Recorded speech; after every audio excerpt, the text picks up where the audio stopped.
আলহামদুলিল্লাহি রব্বিল আলামিন ওয়াসসালাতু ওয়াসসালামু আলা সাইয়্যিদিল মুরসালিন ওয়াসহাবি আজমাইন। আউযু বিল্লাহি মিনাশ শাইতানির রাজিম। বিসমিল্লাহির রহমানির রহিম। ওয়া নিয়াবুদুনি হাযা সিরাতাল মুস্তাকিম। সাদাকাল্লাহুল আলিয়্যুল আযীম। আম্মা বাদ। সর্বপ্রথমে আমি নিজে উপস্থিত সকলকে নিয়ে সেই মহান প্রতিপালকের শুকর আদায় করছি, যার অশেষ দয়ার বহিঃপ্রকাশ কিনা আমরা, যার কারণে আমরা সকলে এখানে সুন্দর দেহে সুন্দর মনে সুন্দরভাবে এখানে এসে বসতে পেরেছি। এর কারণে ওনার একটা শুকর প্রাপ্য এবং ওনারই শেখানো ভাষায় ওনাকে শুকর দিতে হবে। সকলে মিলে বলছি আলহামদুলিল্লাহ। আলহামদুলিল্লাহ। আলহামদুলিল্লাহ শব্দটা এখানে যেভাবে শুনলাম, আসলে আমরা যে কয়জন বসে আছি সকলে মিলে যদি এখন ব্রাজিল আর আর্জেন্টিনার ফুটবল খেলা দেখতাম, আমাদের প্রিয় দল যদি গোল দিত, গোল বলে চিল্লানটা কি আলহামদুলিল্লাহ থেকে জোরে হতো না? সেই খেলাটা দেখার সময় আমরা যে গোল বলে যে চিল্লানটা দেই, কিন্তু আমরা যদি আলহামদুলিল্লাহ অর্থ বুঝতাম, তাহলে এরকম একটা সুযোগ দেওয়ার কারণে যে আলহামদুলিল্লাহ বলছে, এর আওয়াজটা আরও নিশ্চয়ই জোরে হতো। তাই আসুন আরেকবার আমরা সকলে মিলে সেই মহান প্রতিপালকের শুকর আদায় করি, বলি আলহামদুলিল্লাহ। আলহামদুলিল্লাহ। আপনি দয়া করে আপনার পরিচয়টা বলবেন কি? অবশ্যই আমি আমার পরিচয় বলবো। ধন্যবাদ আপনার প্রশ্নের জন্য। আমার নাম মোহাম্মদ শমশার আলী হেলাল। আমার জন্ম পাবনায়, বড় আমি ঢাকায়। আমি 27 বছর পূর্বে দেশ ছেড়ে চলে যাই। বিভিন্ন দেশ ঘোরার পরে বর্তমানে আমি 22 বছর ধরে কানাডায় বসবাস করতেছি। ধন্যবাদ। আসসালামু আলাইকুম। ওয়ালাইকুম আসসালাম। আচ্ছা, আমি যতদূর জানি আপনি 20 বছর আগে আমাদের দেশ থেকে বিদেশে গিয়েছেন। তো আমার প্রশ্ন হলো এটাই যে এই মাঝখানে যে বিগত দিনগুলোটা কেটে গেছে, আপনি ওইখানে কি করলেন বা কি করে হচ্ছে আপনি ইসলামের পথে ফিরে এলেন, কি জানাবেন কি? ধন্যবাদ আপনার প্রশ্নের জন্য। আসলে আমি 20 বছর নয়, 27 বছর পূর্বে দেশ ছেড়ে চলে যাই। আমি এই দেশেরই একটা মুসলমান পরিবারে জন্মগ্রহণ করছি, কিন্তু 27 বছর পূর্বে আমি চিন্তা করলাম যে এই দেশে থাকলে আমাকে ইসলাম পালন করে চলতেই হবে, সেহেতু যাতে এটা করতে না হয়, এই উদ্দেশ্যকে মাথায় রেখেই আমি 27 বছর আগে দেশ ছেড়ে বিদেশ চলে যাই। আমি গত 22 বছর ধরে কানাডায় আছি।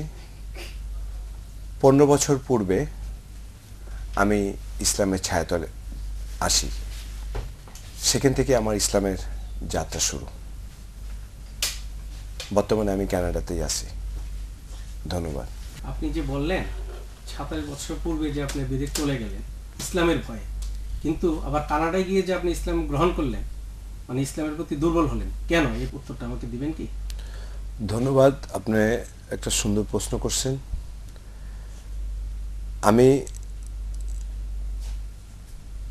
ইসলামের ভয়ে যখন দেশ ছেড়ে চলে গেলাম, ভাবলাম যে ইসলাম না পালন করে চললেই মনে হয় পৃথিবীতে সবচেয়ে শান্তি পাবো। আর এই শান্তির অন্বেষণে যখন আমি এক প্রান্ত থেকে আরেক প্রান্তে ঘুরতেছিলাম, তখন দেখলাম যে আমার কাছে সব কিছুই আছে, কিন্তু শান্তি বলে জিনিসটার অনুপস্থিতিতে আমি ফিল করলাম আমার হৃদয়ে। এটার পরিপ্রেক্ষিতে 31st night, New Year's Eve, নববর্ষর রাত্রে পালন করার পরে যখন পরের দিন 1 জানুয়ারি ঘরে শুয়েছিলাম, তখন আমি উঠে কেন যেন মনে হলো যে অনেক বছর তো নিজের ইচ্ছা মতন চললাম, আমি তো আসলে আমার নিজের ইচ্ছা মতো চলার জন্য তৈরি হইনি। নিশ্চয়ই কারো ইচ্ছা আকাঙ্ক্ষার বহিঃপ্রকাশ করার জন্যেই আমাকে নয়, সব কিছুকে সৃষ্টি করা হয়েছে। তখন আমি ইসলাম সম্বন্ধে কিছু জানতাম না। সেদিনকে আমি উঠে 2 রাকাত তওবার নামাজ পড়লাম, যেটা আমি ছোটবেলায় শিখেছিলাম। ওই নামাজটা পড়ার পরে আমার ঘরে একটা ফোন কল আসলো।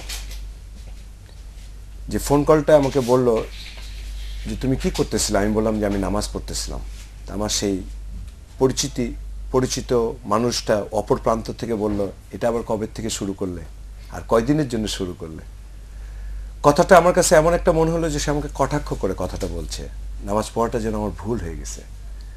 সেদিনকে আমি উত্তর দিয়েছিলাম, যেটাই আমার মনে হয় জীবনের শুরু, আর মৃত্যুর আগ মুহূর্তে পর্যন্ত আমি এটা করবো ইনশাল্লাহ। সেই সময় আমি ওই মাসের জানুয়ারির 1 তারিখের পরে প্রথম যে শুক্রবার, সেই শুক্রবারে আমি কানাডাতে যে প্রথম মসজিদ যেটা হয়েছিল, যেটা কিনা চার্চ কিনে যে মসজিদ হয়েছিল, জামে মসজিদ, সেই মসজিদে আমি জুম্মার নামাজ পড়তে যাই। অবভিয়াসলি আমি ইসলাম সম্বন্ধে বেশি জানি না, স্কুলে পড়ালেখা করার সময় যেরকম পড়ালেখা বেশি করতে চেতাম না দেখে পিছনে বসতাম, মসজিদে যেও সেদিনকে পিছনে বসেছিলাম।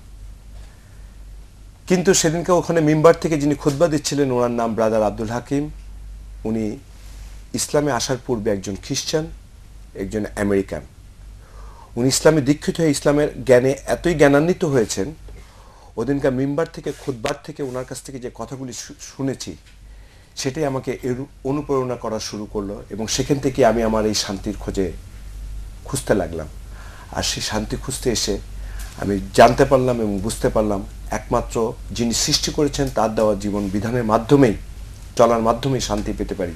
অন্য কোনো উপায়ে শান্তি পেলেও সেটা ক্ষণিকের হবে, চিরস্থায়ী কোনো শান্তি হবে না।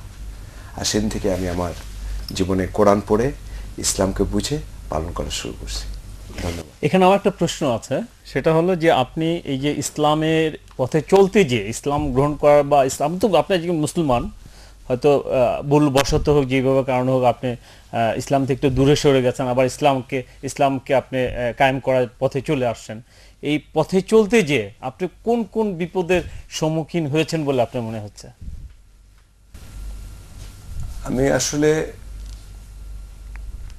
এই পথে চলতে যে অনেক অসুবিধার সম্মুখীন হয়েছি, কিন্তু আপনি যে একটা কথা বললেন যে ইসলাম কায়েম করার জন্যে, আমি সত্যি কথা বলতে ইসলাম কায়েম কথাটা ঠিক নয়, আমি আমার হেরিটেজকে ফেরত আনার চেষ্টা করতেছি, যেটা কিনা আমাদের ঐতিহ্য ছিল।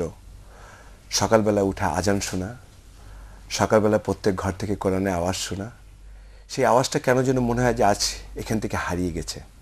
আর সেই হেরিটেজটাকে আমি আমার ব্যক্তি জীবনে, পারিবারিক জীবনে, সামাজিক জীবনে ফেরত আনার জন্য চেষ্টা করতেছি।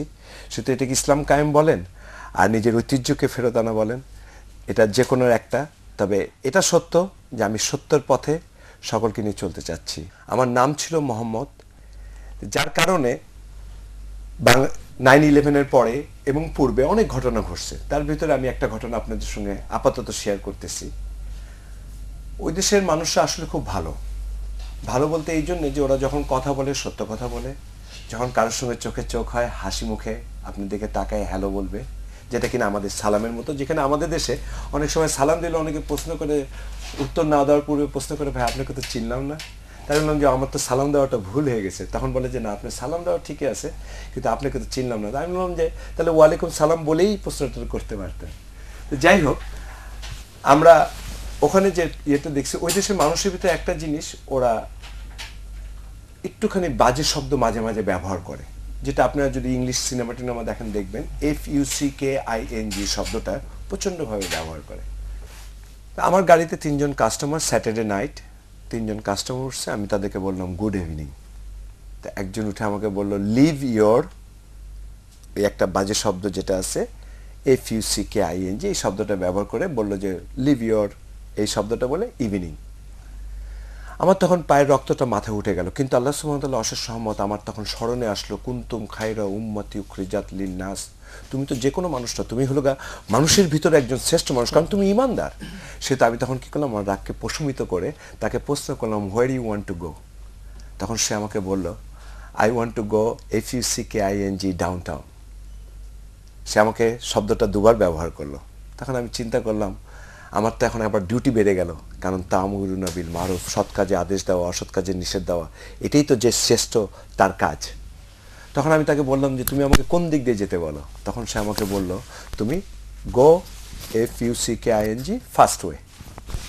3বার এই শব্দটা ব্যবহার করার পরে আমি তখন তাকে ধন্যবাদ দিয়ে যখন ট্যাক্সি চালানো শুরু করলাম, তখন তার একটা বন্ধু বলতেছে এমন হয় এই দেশে নতুন আসছে, সে ইংলিশ বুঝে না, যার জন্য তোমাকে ধন্যবাদ দিছে। তখন আমি বললাম my friend, I am living this country for last 22 years, আমি 22 বছর তোমার দেশে বাস করি।